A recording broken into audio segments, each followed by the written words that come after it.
Hello, नमस्कार। आज हम पढ़ेंगे भारतीय इतिहास का उपनिषद वाला टॉपिक पढ़ेंगे। अर्थात इससे पहले हम वेदों के बाद ब्राह्मण ग्रंथ और ब्राह्मण ग्रंथों के बाद आरण्यक, इतनी सारी चीज़ कंप्लीट कर चुके हैं। आज हमारा जो टॉपिक बचा है उसका नाम है उपनिषद, अर्थात वैदिक साहित्य का अंतिम टॉपिक। अर्थात वैदिक साहित्य का अंतिम टॉपिक अपन उपनिषद पढ़ने वाले हैं। कौन से पढ़ने वाले हैं? उपनिषद। हेडिंग डालना है अपन को उपनिषद।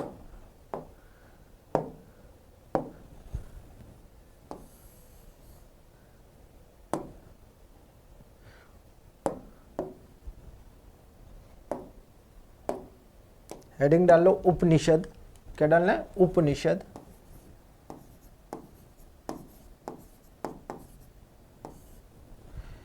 स्लैश देकर वेदांत भी लिख लेना, क्योंकि वैदिक साहित्य का अंतिम टॉपिक होता है, इसीलिए इसको क्या बोला जाता है? वेदांत भी बोला जाता है। अर्थात हमने अभी तक देखा था भारतवर्ष, भारतीय ज्ञान परंपरा, फिर वेद पढ़े थे। वेदों में हमने वेद पढ़ लिए, चारों वेद कंप्लीट कर लिए। चारों वेद, ऋग्वेद, यजुर्वेद, सामवेद, उनके ब्राह्मण ग्रंथ कंप्लीट कर लिए और ब्राह्मण ग्रंथ के बाद आरण्यक कंप्लीट कर दिए। और अब हमारा जो टॉपिक है उसका नाम क्या है? उपनिषद है। उपनिषद को वेदांत इसलिए बोलते हैं क्योंकि वैदिक साहित्य का अंतिम टॉपिक है। इसके बाद जो टॉपिक शुरू होता है, या तो वैदिकोत्तर काल बोला जाता है या बोलेंगे अपन सूत्र काल, या तो वैदिकोत्तर काल बोलते हैं या सूत्र साहित्य बोलते हैं उनको। ठीक है, तो अपनी हेडिंग है क्या है? उपनिषद। अब इसके सबसे पहले हम क्या क्या देखेंगे वैदिक साहित्य में, उपनिषद में। तो उपनिषद में सबसे पहले पृष्ठभूमि देखेंगे। पृष्ठभूमि के बाद हम शाब्दिक अर्थ देखेंगे। पृष्ठभूमि के बाद क्या देखेंगे? शाब्दिक अर्थ देखेंगे। उसका मुख्य विषय देखेंगे, उसका अर्थ मुख्य विषय। उसके बाद संख्या देखेंगे, रचना काल देखेंगे। तो अपन एक माइंड मैप तैयार कर लेते हैं। सबसे पहले क्या माइंड मैप तैयार करते हैं?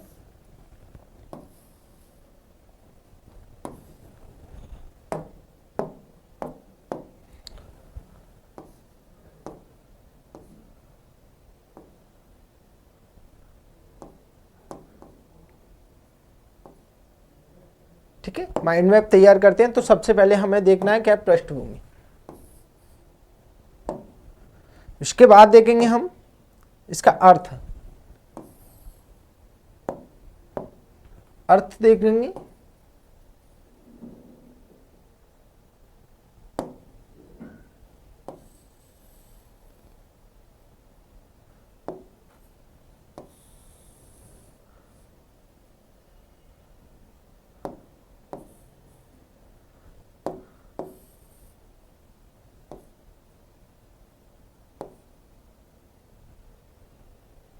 ठीक है, इसके बाद अपन को क्या देखना है?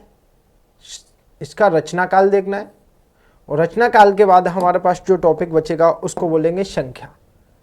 रचना काल के बाद इसकी कितनी संख्याएं, किस वेद की कितनी संख्या है वो देखेंगे। और इसमें फिर देख लेंगे अन्य विशेष तथ्य। यहाँ अगर देख सकते हैं तो अपन कुछ और टॉपिक बचे हुए हैं अपने पास, तो वो देखेंगे अपन विशेष तथ्य। ठीक है, तो अपन विशेष तथ्य वाला भी एक टॉपिक डाल लेंगे, या अन्य करके यहाँ पे हेडिंग डाल देंगे। ठीक है, तो यहाँ देखते हैं अपन। पहला लिखिए पृष्ठभूमि। क्या देखनी है? पृष्ठभूमि।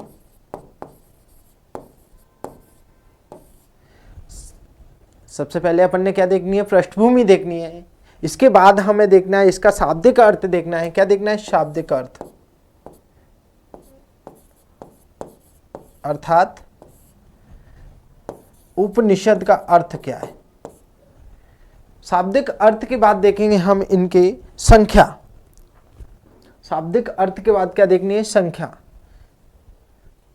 शाब्दिक अर्थ हो गया, संख्या या विशेष तथ्य डाल लो। विशेष तथ्य,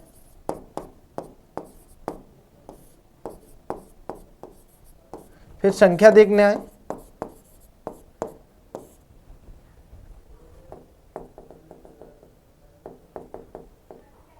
माफ कीजिएगा, यहां अपन ने रचना काल डालना है। यहां डालना है रचना काल।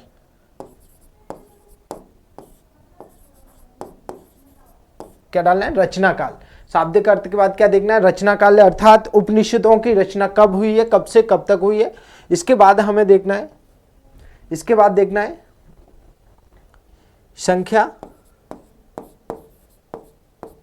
और यहां अन्य तथ्य। क्या है? अन्य तथ्य। ठीक है, अन्य तथ्य। तो अपन को सबसे पहले देखनी है इसकी पृष्ठभूमि, उसके बाद शाब्दिक अर्थ, रचना काल और संख्या। ठीक है, और अन्य तथ्य। इतनी सारी चीज अपन को यहां देखनी है। तो अपन सबसे पहले देखते हैं पृष्ठभूमि क्या है। पृष्ठभूमि देखते हैं, हेडिंग डालना है अपन को पृष्ठभूमि। हेडिंग डाल लो पृष्ठभूमि।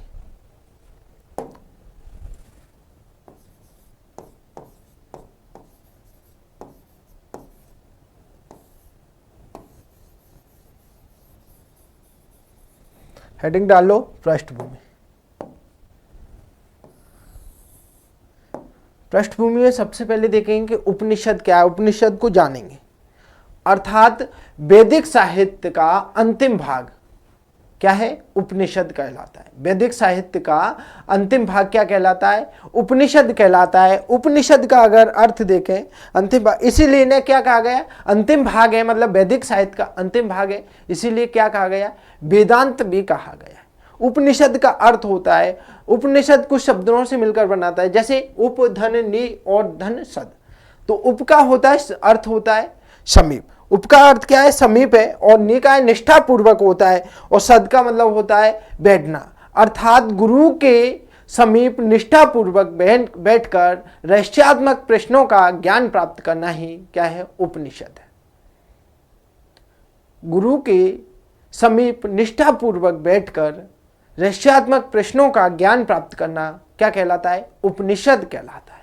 तो अपन को उपनिषदों की सबसे पहले पृष्ठभूमि देख लेते हैं। लिखिए, पहला पॉइंट लिखना है अपन को। पहला पॉइंट लिखिए, वैदिक साहित्य का अंतिम भाग, वैदिक साहित्य का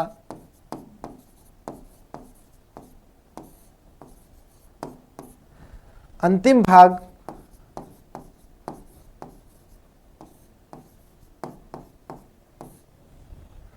भाग उपनिषद है। उपनिषद है।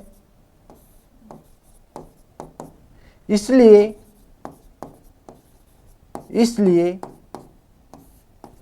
वैदिक साहित्य का अंतिम भाग क्या है? उपनिषद है। इसलिए इन्हें वेदांत भी कहा जाता है। इसलिए इन्हें वेदांत भी कहा जाता है।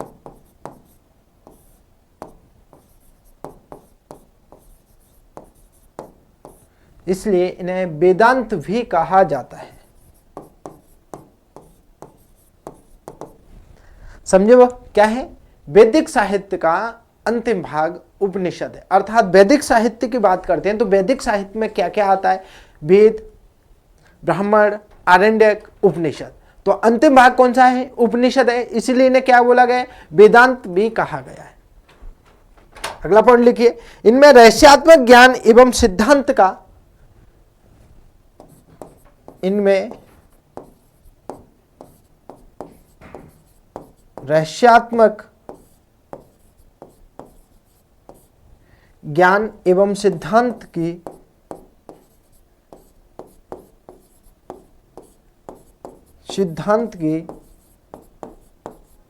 व्याख्या की गई है।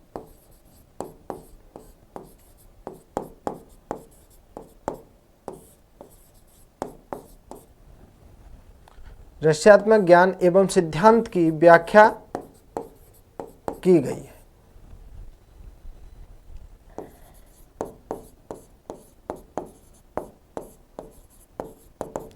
ठीक है ना? इसमें रहस्यात्मक ज्ञान एवं सिद्धांत की व्याख्या की गई है। किसमें? उपनिषदों में। अगला पॉइंट लिखिए, मुख्यतः यह ज्ञान मार्गी रचना है।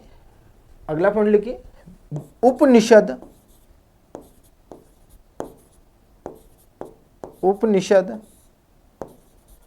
मुख्यतः ज्ञान मार्गी रचना है। कैसी? ज्ञान मार्गी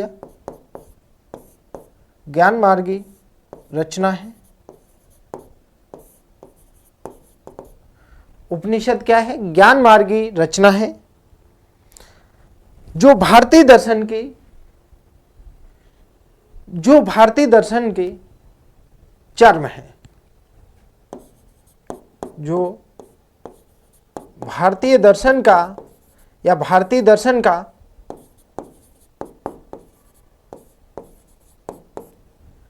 चर्म है। क्या है? भारतीय दर्शन का चर्म है।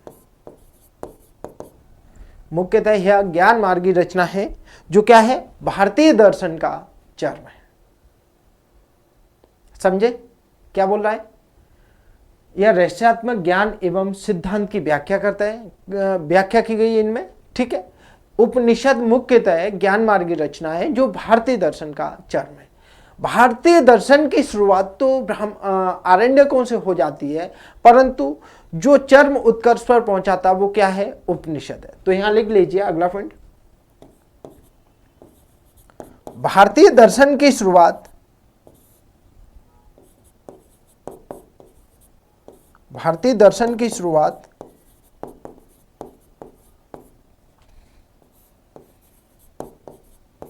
भारतीय दर्शन की शुरुआत आरण्यकों से हो जाती है।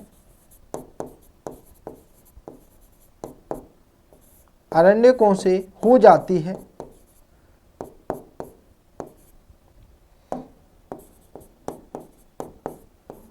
परंतु दर्शन का चर्म उपनिषदों में मिलता है। परंतु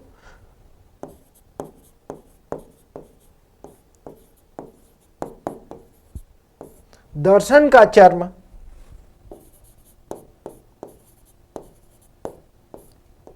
उपनिषदों में मिलता है।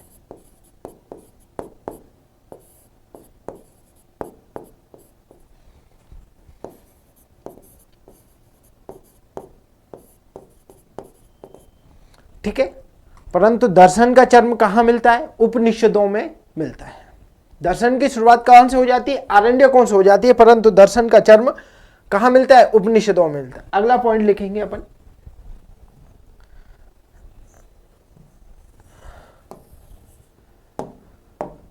उपनिषदों का मुख्य विषय, उपनिषदों का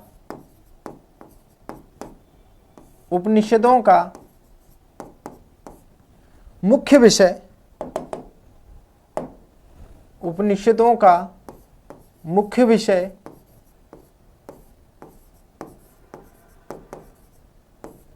उपनिषदों का मुख्य विषय प्राण विद्या है। उपनिषदों का मुख्य, माफ कीजिए, ब्रह्म विद्या है। क्या है? ब्रह्म विद्या है। उपनिषदों का मुख्य विषय ब्रह्म विद्या है। मुख्य विषय क्या है? ब्रह्म विद्या। ठीक है, अगला पॉइंट लिखेंगे अपन, उपनिषदों का मुख्य विषय क्या है? ब्रह्म विद्या है, जिनमें सर्वत्र खोज की व्याख्या, मतलब सर्वत्र खोज मतलब देखा जाए रहस्यात्मक खोज की व्याख्या मिली है। ठीक है, तो उपनिषदों का मुख्य विषय क्या है? ब्रह्म विद्या है। अगला पॉइंट लिखिए, यह पूर्णतः दार्शनिक ग्रंथ है। अगला पॉइंट लिखिए, यह पूर्णतः दार्शनिक ग्रंथ है। यह पूर्णतः दार्शनिक ग्रंथ है। क्या है? यह पूर्णतः दार्शनिक ग्रंथ है, जिनका मुख्य ध्येय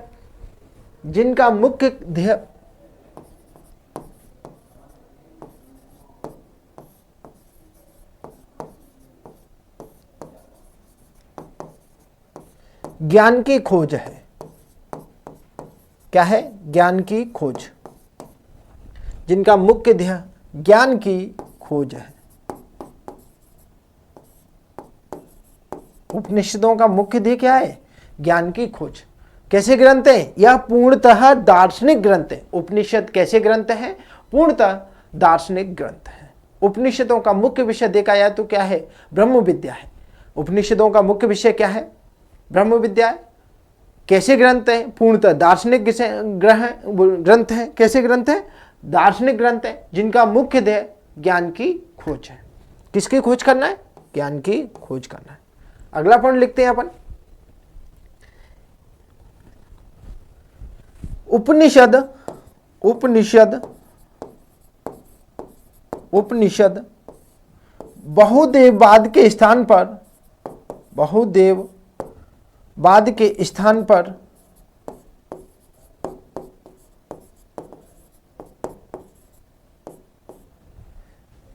एकेश्वरवाद पर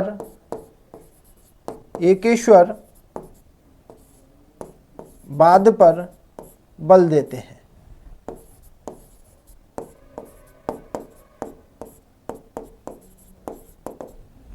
एकेश्वरवाद पर बल देते हैं। उपनिषद बहुदेववाद के स्थान पर एकेश्वरवाद पर बल देते हैं। समझे? मतलब उपनिषद बोलते हैं कि बहुदेव के स्थान पर हमें सिर्फ एक देव को मानना चाहिए, उसकी ही पूजा करना चाहिए। ठीक है, तो बहुदेववाद के स्थान पर एकेश्वरवाद पर बल देते हैं। अगला पॉइंट लिखिए, इनमें अर्थात उपनिषदों में, इनमें यज्ञ कर्मकांड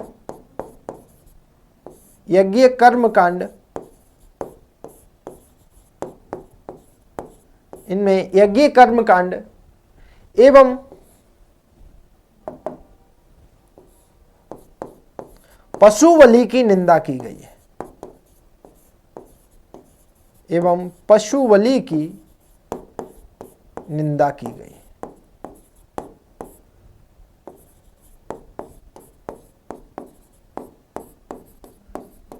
ठीक है ना?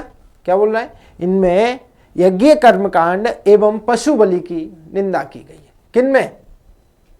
उपनिषदों में। उपनिषदों में यज्ञ कर्मकांड एवं पशु बलि की निंदा की गई है। उसके स्थान पर निंदा की गई है तथा उसके स्थान पर ज्ञान यज्ञ का प्रतिपादन किया गया है। उसके स्थान पर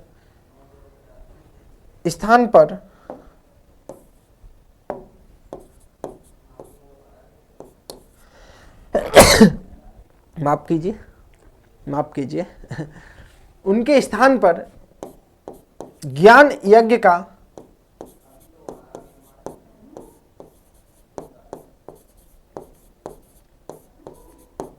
प्रतिपादन किया गया है।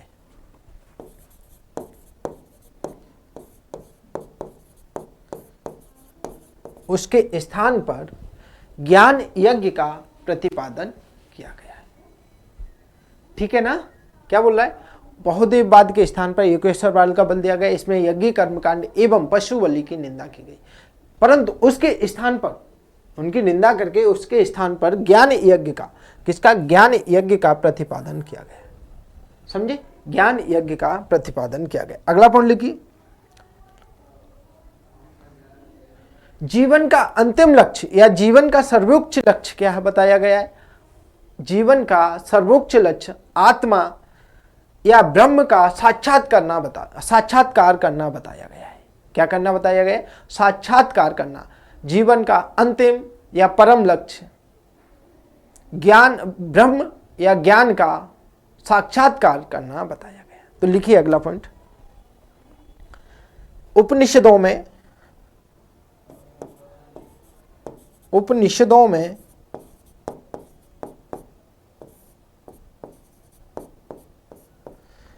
जीवन का अंतिम लक्ष्य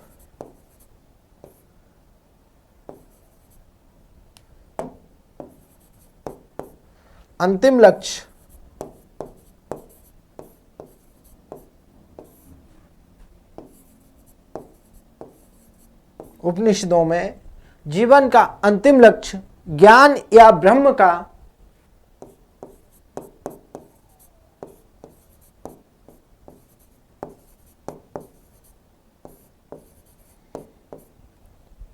साक्षात्कार करना बताया गया है। क्या?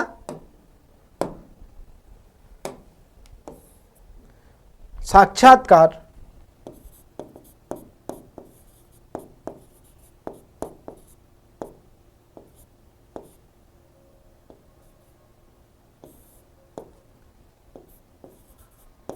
करना बताया गया है।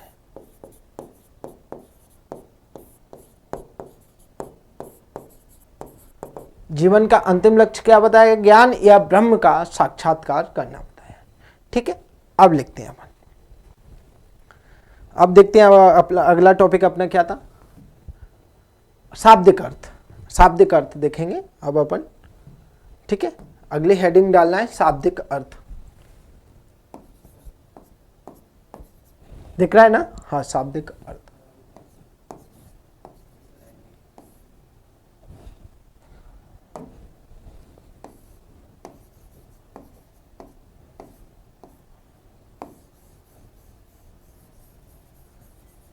डैश करके लिखिए। उपनिषद 3 शब्दों से मिलकर बना है। उपनिषद 3 शब्दों से मिलकर बना है।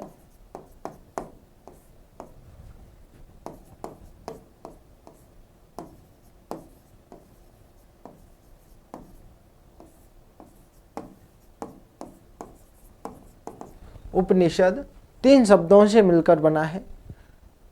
अब इस तरह से लिखना है, उप नीचे ने और सद। ठीक है, नंबर 1, नंबर 2 और नंबर 3 डैश करके लिखिए। उप का अर्थ होता है समीप। उप का अर्थ क्या है? समीप। और नि का अर्थ है निष्ठापूर्वक।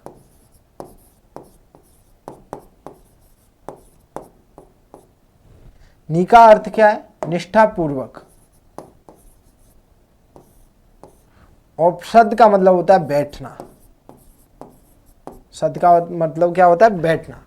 अब तीनों उप, नि और स। उप का अर्थ होता है समीप, नि का अर्थ होता है निष्ठापूर्वक और सद का अर्थ होता है बैठना। ठीक है, सद का अर्थ क्या है? बैठना।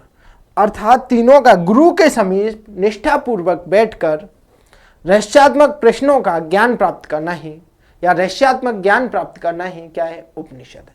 तो लिखिए यहां, अर्थात गुरु के समीप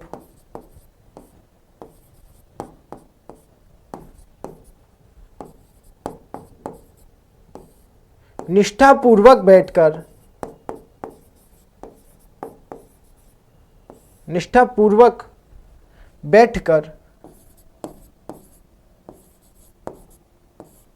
रहस्यात्मक ज्ञान प्राप्त करना, रहस्यात्मक ज्ञान प्राप्त करना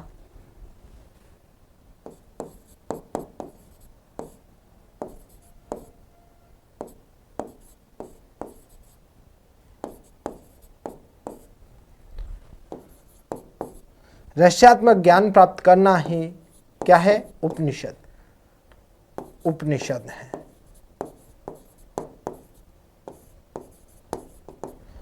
ठीक है, गुरु के समीप अर्थात गुरु के समीप निष्ठापूर्वक बैठकर रहस्यात्मक ज्ञान प्राप्त करना उपनिषद है। ठीक है, इसका अर्थ क्या है? उप का अर्थ होता है समीप, नि का अर्थ होता है निष्ठापूर्वक और सद का अर्थ होता है बैठना। अर्थात गुरु के समीप निष्ठापूर्वक बैठकर रहस्यात्मक ज्ञान प्राप्त करना ही क्या है? उपनिषद है।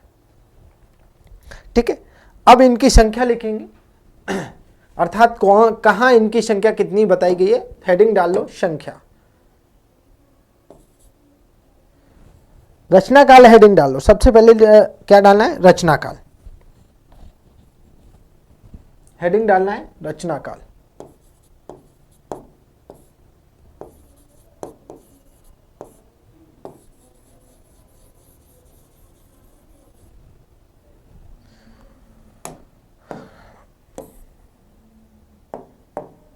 पहला पॉइंट लिखेंगे अपन रचनाकाल में।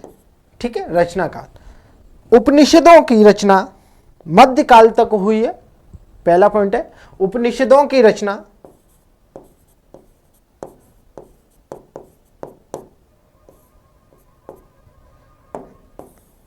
उपनिषदों की रचना उपनिषदों की रचना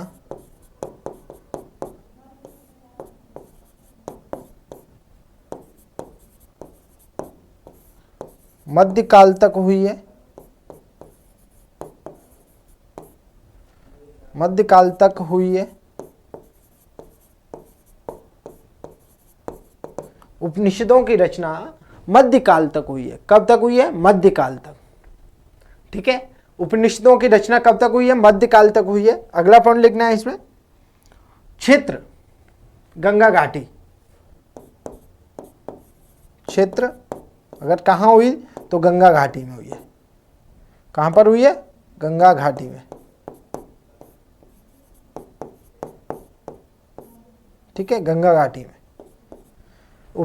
उपनिषदों की रचना कब तक हुई है? मध्यकाल तक हुई है। क्षेत्र अगर क्षेत्र बताया कौन से क्षेत्र में हुई तो गंगा घाटी क्षेत्र में हुई है। कौन से क्षेत्र में हुई है? गंगा घाटी क्षेत्र में हुई है। अगला पॉइंट लिखिए, माना जाता है कि अल्लोपनिषद की रचना, माना जाता है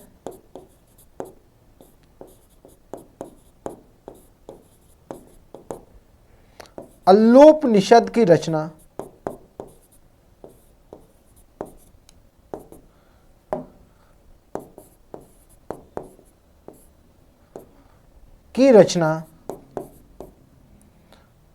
मुगल काल में की रचना मुगल काल में हुई है।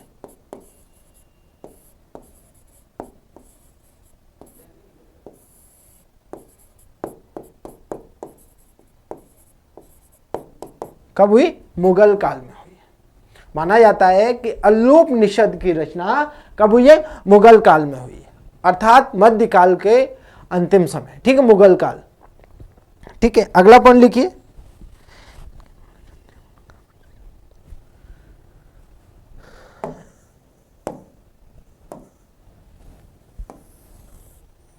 अगला पॉइंट लिखना है,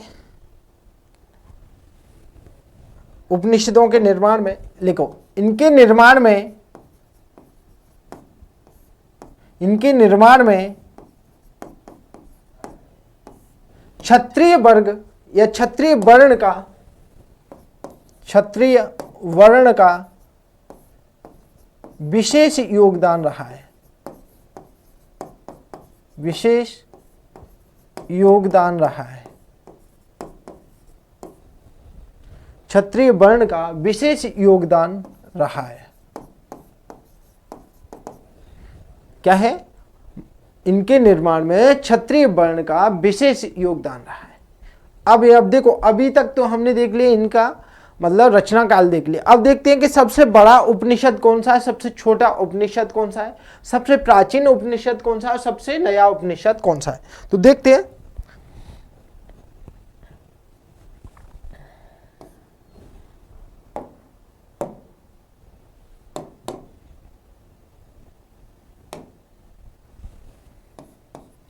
पहले लिखिए इसमें सबसे प्राचीन उपनिषद। सबसे, आज तो हाथ नहीं चल रहा मेरा, सबसे प्राचीन उपनिषद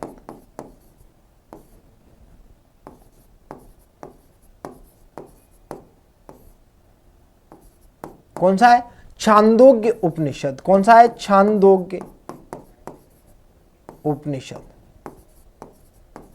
सबसे प्राचीन कौन सा है? छांदोग्य उपनिषद। सबसे प्राचीन उपनिषद कौन सा है? छांदोग्य उपनिषद है। सबसे नवीन उपनिषद,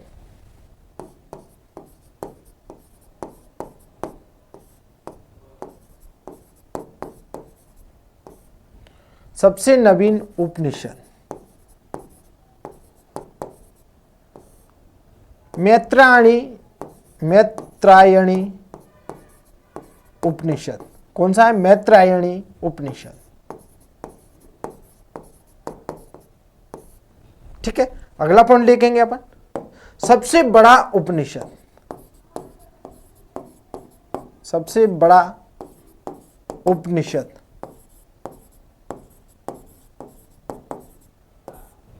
सबसे बड़ा उपनिषद।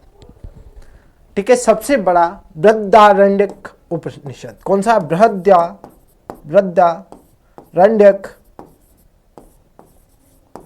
उपनिषद।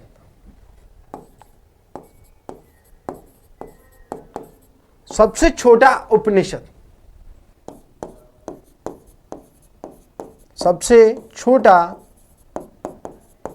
उपनिषद।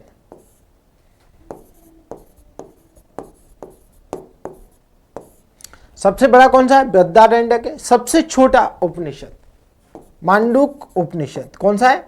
मांडूक्य उपनिषद।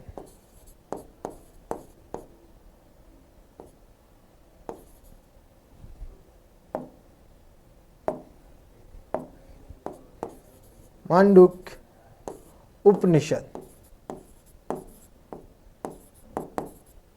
ठीक है, सबसे प्राचीन देख लिया छांदोग्य, सबसे नवीन देख लिया मैत्रायणी, सबसे बड़ा बृहदारण्यक, सबसे छोटा मांडूक्य उपनिषद। किसका ये मांडूक्य उपनिषद?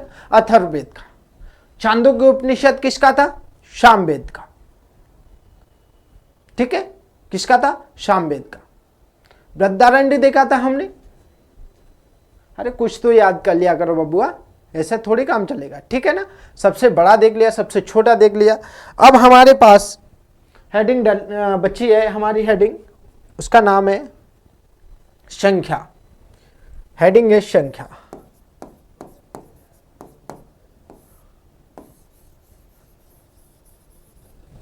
क्या है? संख्या, अर्थात उपनिषदों की संख्या किस में कितनी बताई गई है। उपनिषदों की संख्या किस में कितनी। तो पहला पॉइंट अपन लिखेंगे,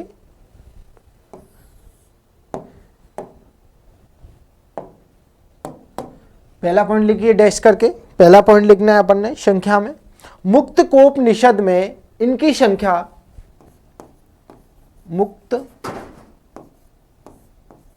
कोपनिषद में, मुक्त कोपनिषद में, माफ कीजिए एक सेकंड, पानी को। मुक्त कोपनिषद में इनकी संख्या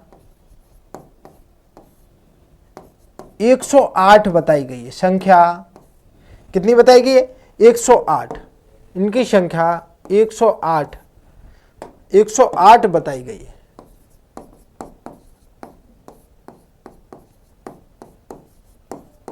मुक्त कोपनिषद में इनकी संख्या 108 बताई गई। अगला पॉइंट लिखिए, शंकराचार्य ने केवल 10 उपनिषदों पर ही भाष्य लिखा है।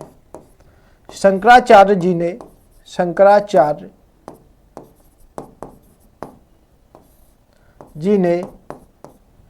केवल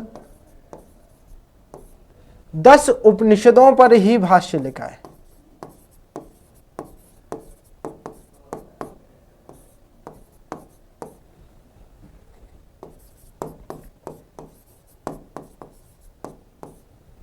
दस उपनिषदों पर ही भाष्य लिखा है। शंकराचार्य जी ने केवल 10 उपनिषदों पर ही भाष्य लिखा है। कितने उपनिषदों पर भाष्य लिखा है? 10 उपनिषदों पर भाष्य लिखा है। ठीक है, अब अपन देखेंगे एक इसके कौन से वेद का कौन सा उपनिषद है। अपन ने संख्या देख ली है, अर्थात टोटल देखा जाए तो 108 उपनिषद है, परंतु शंकराचार्य जी ने कितने उपनिषदों पर भाष्य लिखा है?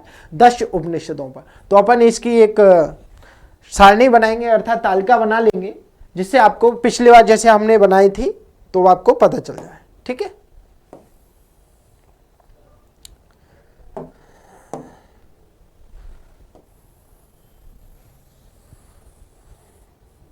आ जाएगा इसमें या नहीं आएगा?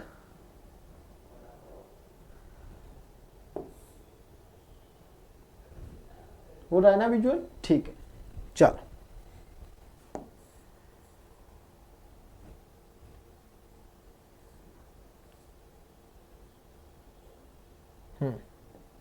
चलो ठीक है ना, चलो।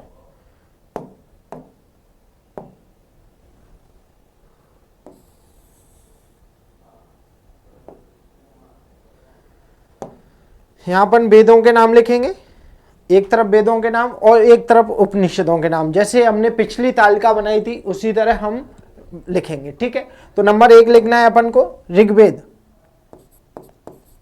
ऋग्वेद क्या लिखना है? ऋग्वेद। ठीक है, ऋग्वेद के कौन कौन से उपनिषद हैं, वही दो पढ़ते आए हैं, उपनिषद, ब्राह्मण ग्रंथ, आरण्यक, उपनिषद, वही पढ़ते आए हैं। तो ऐत्रेय और कौशिकी, ऋग्वेद के कौन कौन से हैं, ऐत्रेय और कौशिकी उपनिषद।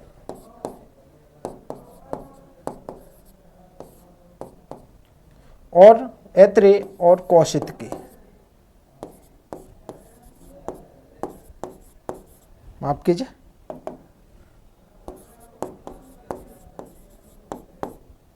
ठीक है। ऋग्वेद के प्रमुख उपनिषद कितने हैं, दो हैं, ऐत्रेय और कौशिकी। अगर टोटल संख्या देखी जाए, यहां देख लेना, यहां मैं टोटल संख्या की बता रहा हूं कि इसके टोटल नंबर ऑफ में देखे जाए तो टोटल कितनी है वो देखना है। तो टोटल संख्या अपन देखेंगे ऋग्वेद में उपनिषदों की टोटल कितनी है, 10 है। कितनी, 10, ठीक है। टोटल कितनी है, 10 है ऋग्वेदों उपनिषदों की संख्या,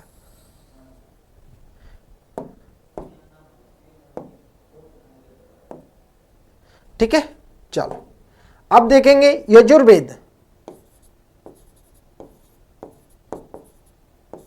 यजुर्वेद, ठीक है, यजुर्वेद दो है, एक तो कृष्ण यजुर्वेद है और दूसरा शुक्ल यजुर्वेद। तो कौन सा है, कृष्ण यजुर्वेद और शुक्ल यजुर्वेद। तो यहां लिखिए पहले कृष्ण यजुर्वेद, ठीक है, और इसके आगे लिखना है अपन को डैश करके, कृष्ण यजुर्वेद के आगे लिखना है कौन कौन से हैं अपने कृष्ण यजुर्वेद के, तैत्रीय, मैत्रायणी, कठ, तैत्रीय, मैत्रायणी,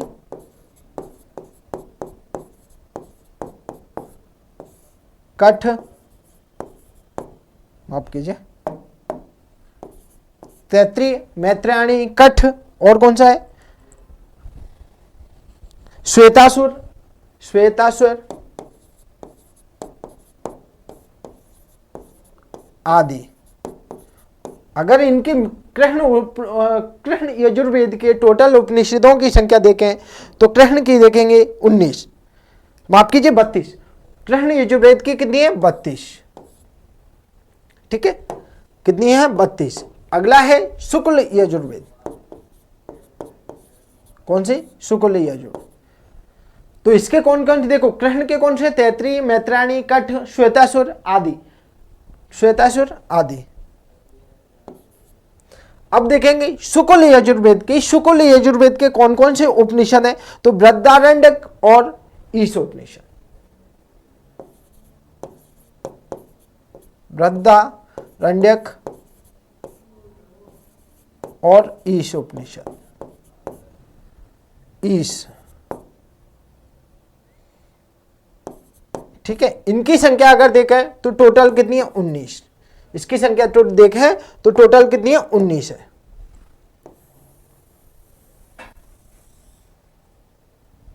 ठीक है। टोटल कितनी है इसकी संख्या, 19 है। अर्थात हमने ऋग्वेद देख लिया, यजुर्वेद देख लिया, अब हमारा कौन सा है, सामवेद।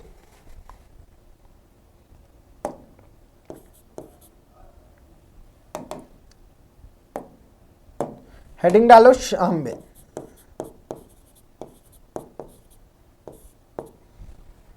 सामवेद, सामवेद के उपनिषद देखेंगे हम, सामवेद के उपनिषद देखेंगे तो सामवेद के कौन कौन से, छांदोग्य और कैन उपनिषद, कौन कौन से, छांदोग्य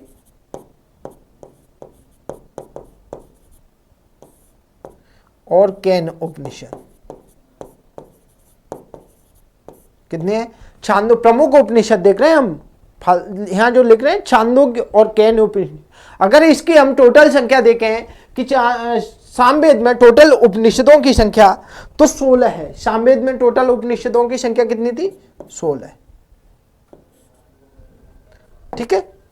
सामवेद में टोटल उपनिषदों की संख्या कितनी है, 16 है। अब अपने पास कौन सा बचा है, अथर्ववेद, कौन सा है, अथर्ववेद।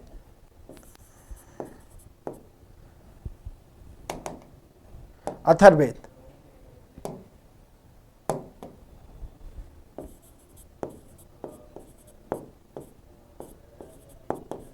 कौन सा बचा है, अथर्ववेद में हमने कौन कौन से देखे थे, मुंडक, मुंडक उपनिषद, मांडूक्य उपनिषद, प्रश्न उपनिषद देखे ना, तो लिखिए मुंडक उपनिषद, मुंडकोप, ठीक है, मुंडकोप, मांडूक्य,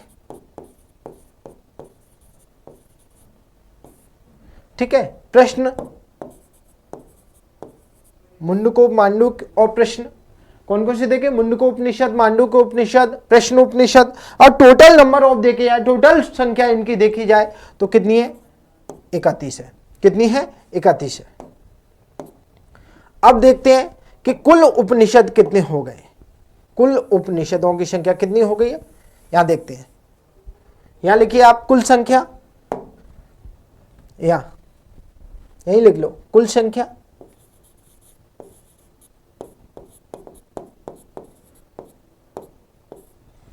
एक 108 काउंट करो, 2 9 11 और 17 1 18, 18 के 8 हाथ से बची 1, ठीक है। 1 1 2 2 3 5 5 1 6 6 1 7 7 1 7 3 11, अर्थात 7 3 10 और कितने हो गए टोटल? 108। अर्थात उपनिषदों की टोटल नंबर ऑफ देखे संख्या देखें तो कितनी है? 108 है। उपनिषदों की कुल संख्या कितनी है? 108 है। तो हमने 108 उपनिषद देख लिए और जो महत्वपूर्ण थे वो हम इससे पहले वेदों के साथ में कंप्लीट कर चुके हैं। अर्थात इनके अंतर्गत क्या क्या लिखा गया है, प्रश्नोपनिषद में, मुंडकोपनिषद में, मांडूक्योपनिषद में क्या क्या लिखा गया वो हम वेदों के साथ में कंप्लीट कर चुके हैं। तो हमारी क्लास आज हम यहीं कंप्लीट करेंगे। एक बार हम देखेंगे इससे पहले कि पढ़ा क्या क्या है हमने। देखो, हमने देखा पृष्ठभूमि, शाब्दिक अर्थ, रचना काल, संख्या और नितत्य, ठीक है। तो हमने देखा सबसे पहले पृष्ठभूमि, इन्हें वैदिक साहित्य का अंतिम भाग बोला जाता है, इसीलिए उपनिषद है। बोला जाए क्या है? वैदिक साहित्य का अंतिम भाग है, उपनिषद है, इसीलिए इन्हें वेदांत भी कहा जाता है। अगर पूछ लिया गया वेदांत क्या है तो उपनिषदों को ही वेदांत कहा जाता है।